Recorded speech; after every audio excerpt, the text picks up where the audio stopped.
complain about her new purchase. First, you have some time to look at questions 1 to 5.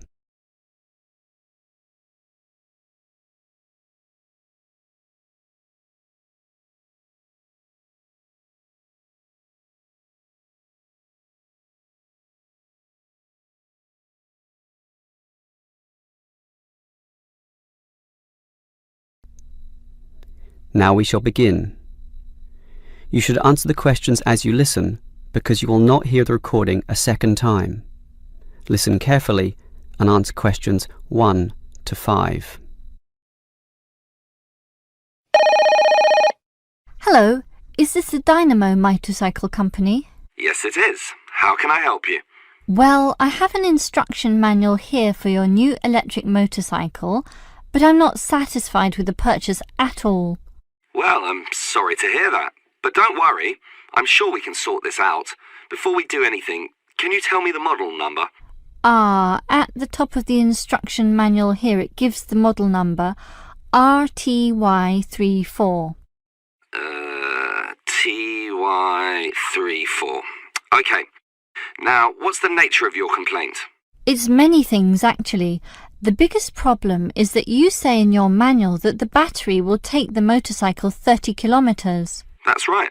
Well, it's lucky to take me 8. The battery is usually flat by then, often leaving me stuck at the side of the road. Are you sure you're charging it correctly? I'm fairly sure. I follow all the instructions and plug it in for a long time. And are you sure you charge it for the required 3 hours? I charge it until the charging light goes off, and that's 2 hours, so that should be enough. And there's a serious design fault with this motorcycle. When you're riding it, there's no meter to show you how much power is left, so you actually don't know when the machine is going to stop working. There's a voltage gauge. Yes, but that tells you nothing. The needle fluctuates about from 55 to 45, so whatever it says is meaningless. According to the manual, you're meant to charge the battery if the needle falls under 50 volts. But even when you charge it, it can go below 45. As I said, the needle just waves all over the place. The result is that I'm always worried that the bike will leave me stranded in the middle of nowhere. Well, I'm sorry about that. Sure, but what are you going to do about it? Unfortunately, we don't have a refund policy, but if you take the bike to one of our shops, our mechanics will look at it. Perhaps there's a problem that we can fix. The gauge, for example. The other problem is the battery. I actually weighed it, and it's almost 6 kilograms, yet you say in your manual that it weighs only 3. I can barely pick the thing up, so it's not 3 kilograms at all. Maybe you purchased the wrong model by mistake. I doubt that very much. Basically, I think I've been defrauded, and I'd like to know what you're going to do about it. All right, I'll put you through to our complaints department. Before you hear the rest of the conversation, you have some time to look at questions 6 to 10.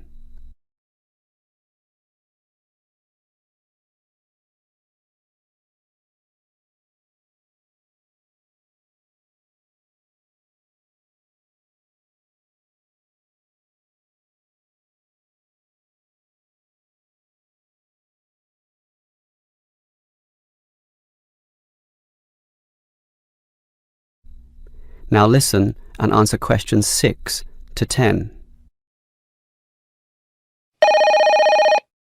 Hello? Complaints department here. Apparently you have a complaint? Yes, I do. Let me tell you all about... It's all right. Our representative has already informed me about your problem. It's probably just a misunderstanding. I'm sure we can work something out. Right now, I need to take down some details. All right. Can I have your name, please? Jessie Parkinson. That's Jessie and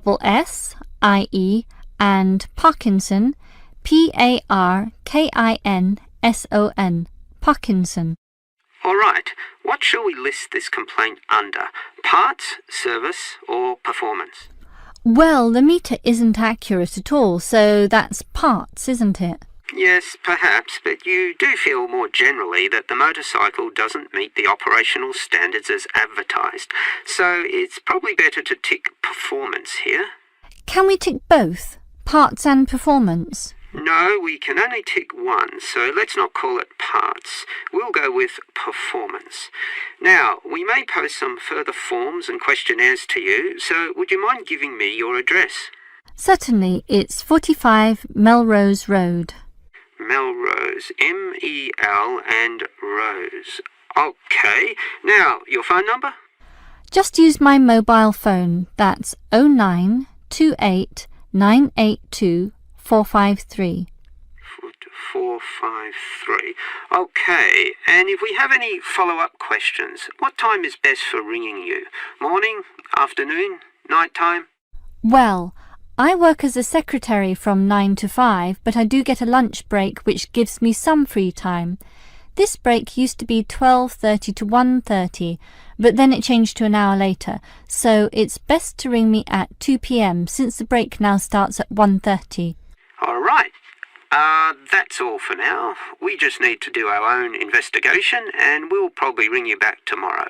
I'm sure we can get to the bottom of this.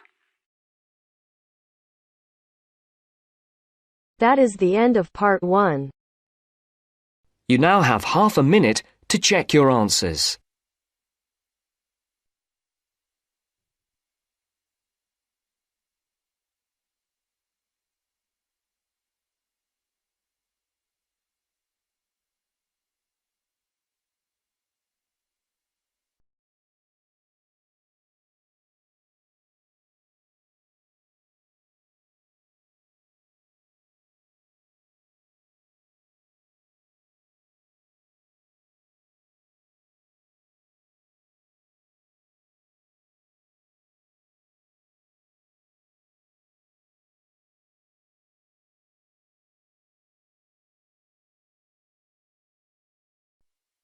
Now turns to part 2. Part 2. 2. You are going to hear a talk given by an international student. First, you have some time to look at questions 11 to 16.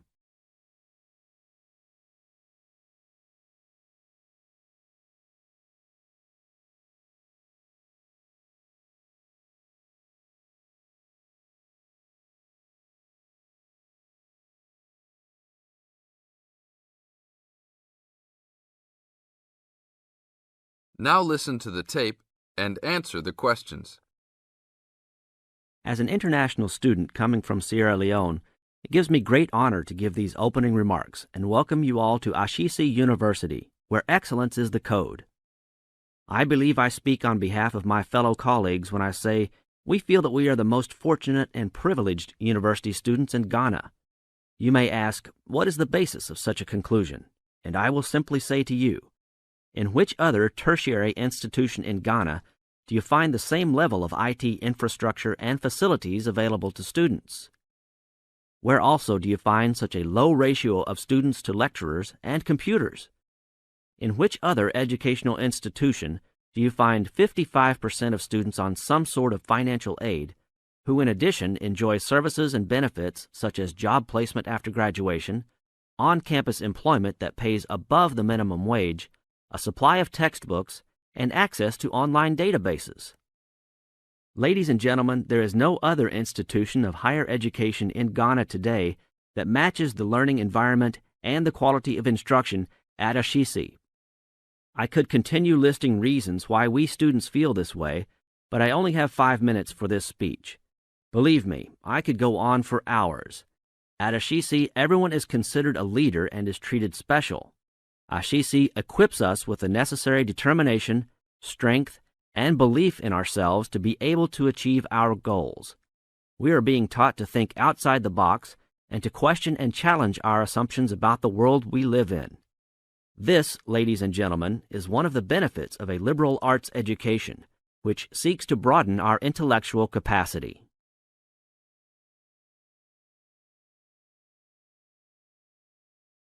Now look at questions 17 to 20.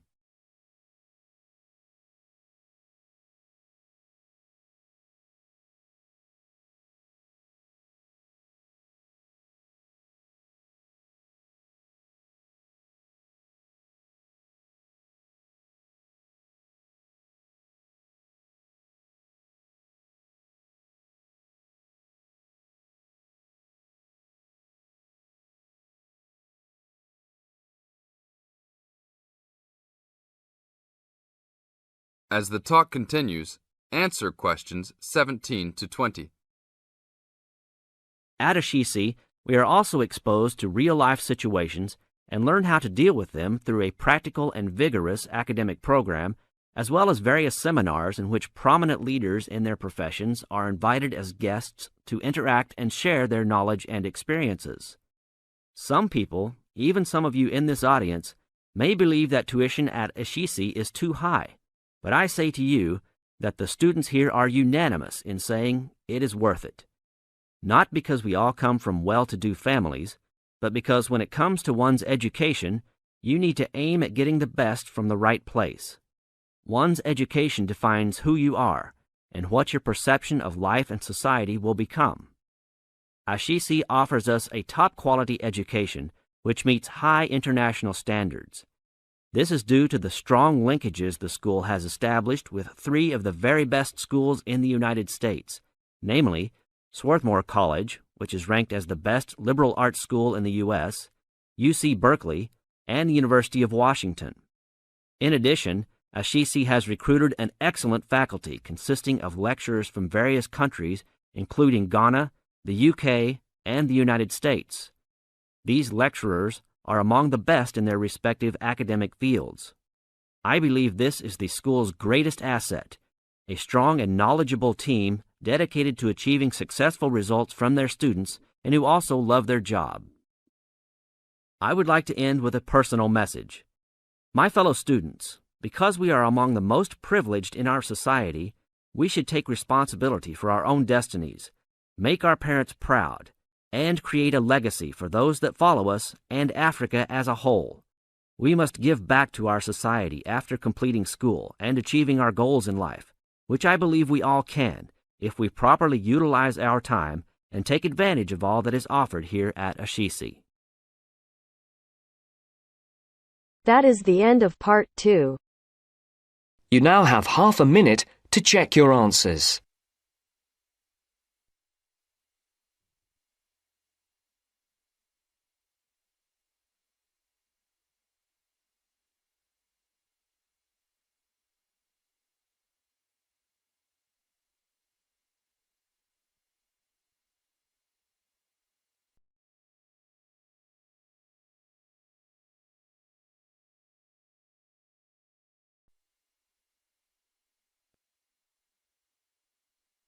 Now turns to part 3. Part 3.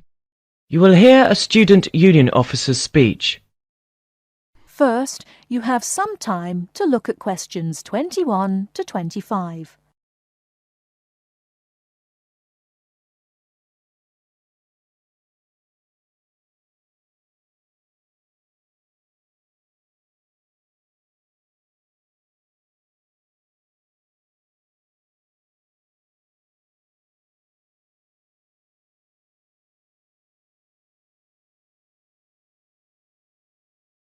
Now, listen carefully and answer questions 21 to 25.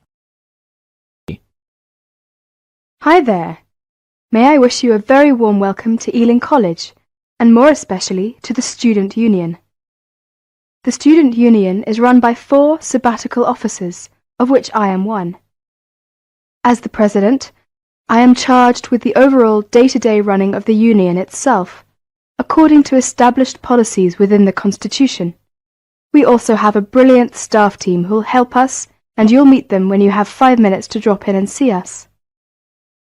The last year has seen the Student Union grow from incorporating a bar and a few offices with a small shop into being a thriving concern, which controls, to its credit, 2 bars, a cafe bar or restaurant, a shop, a comprehensive welfare department, and numerous offices. All this has been achieved by sheer hard work and dedication on the part of last year's sabbatical team and staff, who overcame many obstacles and teething problems, but won through in the end. This year, our aims as a team will be to consolidate on what has already been achieved, and to secure the future of the Union. With the new post of Vice President, Social and Communications, our main emphasis will be on communications within the college, which has always proved a problem in the past, but one which we hope to improve upon this year.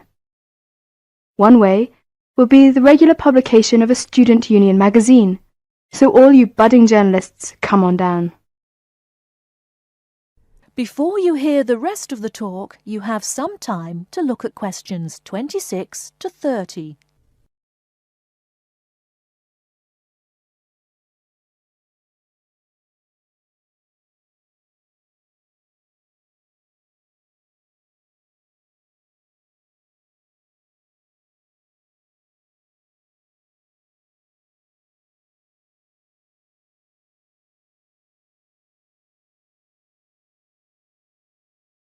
Now listen and answer questions 26 to 30. We are very aware that a lot of you have never had any contact with student unions before and don't know what they are or what they can do for you. So basically, here's a quick rundown. If you have any problems at all, either when you start college or throughout your time here, don't hesitate to drop in the SU office in the North Building and see Pat, our office assistant. She will be able to help you with most of your day-to-day general inquiries, or if she can't, she will direct you to one of our staff who can. Myself and the other 3 vice presidents are here every day, and if you need to see us, just fix a time with Pat, and we'll be only too happy to help you. By the way, queries or problems can range from a late grant check, finding a place to live and academic matters, right through to the best places to eat, directions to the bar, or somebody blocking you in the car park. We'll give anything our best shot. Please remember, while you're at Ealing, that going to college is not just about education. Make sure you enjoy yourself as well, because believe me, time will fly once you're here. Ealing is a really good place to live, as there is lots to see and do. And don't forget, the metropolis of central London is only 20 minutes away by tube. Finally, the Student Union is an organisation run by students for students.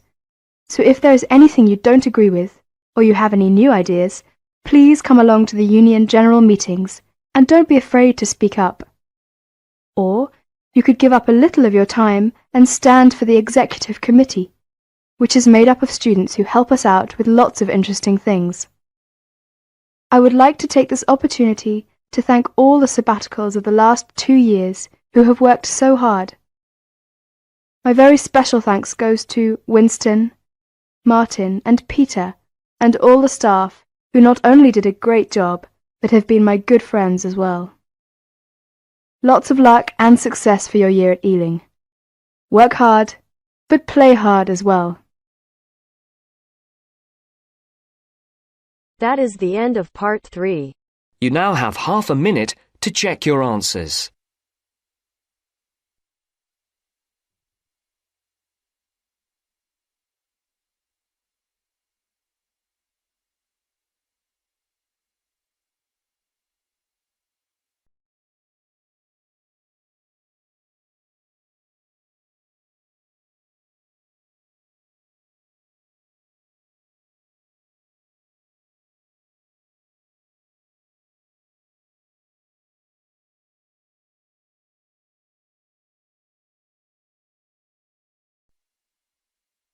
Now turns to part 4.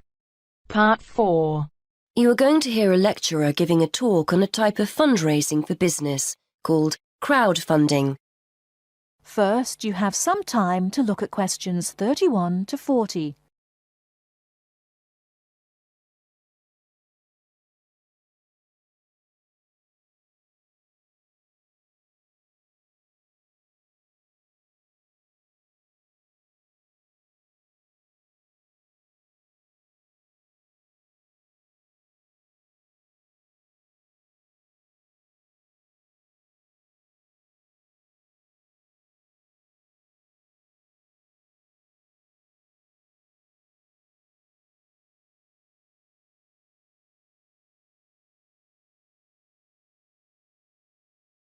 Now listen carefully and answer questions 31 to 40.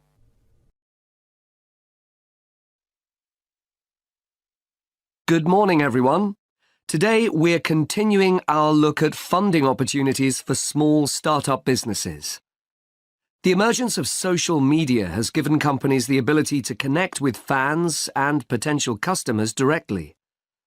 On the back of the growth in social media, a model of raising finance has emerged known as crowdfunding. This revolutionary way of raising finance began with micro-lending in the 90s.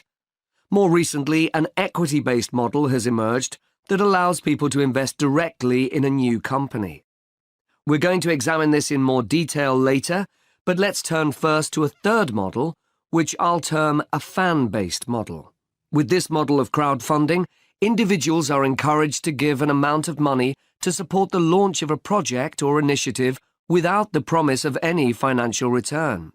Instead, there's a reward for donating. This contrasts with the micro-lending model, which would require a return on investment, and the equity-based scheme, which may offer shares. Crowdfunding portals or websites allow the business concerned to present the initiative along with the financial target required. There's a fixed time limit for fundraising, and if the target amount is reached, all donations are paid to the company or individual.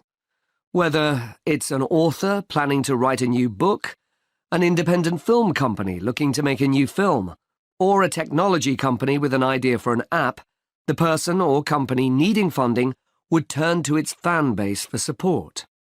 This is managed through one of the many crowdfunding online portals that have emerged. Of course, a fan or supporter of a particular initiative is likely to give money anyway. But donation-based crowdfunding will often make donating even more attractive by offering a rewards-based incentive scheme. Let's take a film company, for example, that needs funding for a new film. For a small, set donation, the donor might be offered a free ticket to the premiere or a DVD of the film. A larger set donation might be rewarded by the chance to attend a launch event when the film goes live. Those people who make bigger donations could even be offered the chance to meet the cast of the film, whilst the highest level donation could see the person's name mentioned in the film credits. For companies that already have a significant fan base, crowdfunding offers a fantastic opportunity to raise money quickly from a large number of people, each of whom donates just a small amount of money.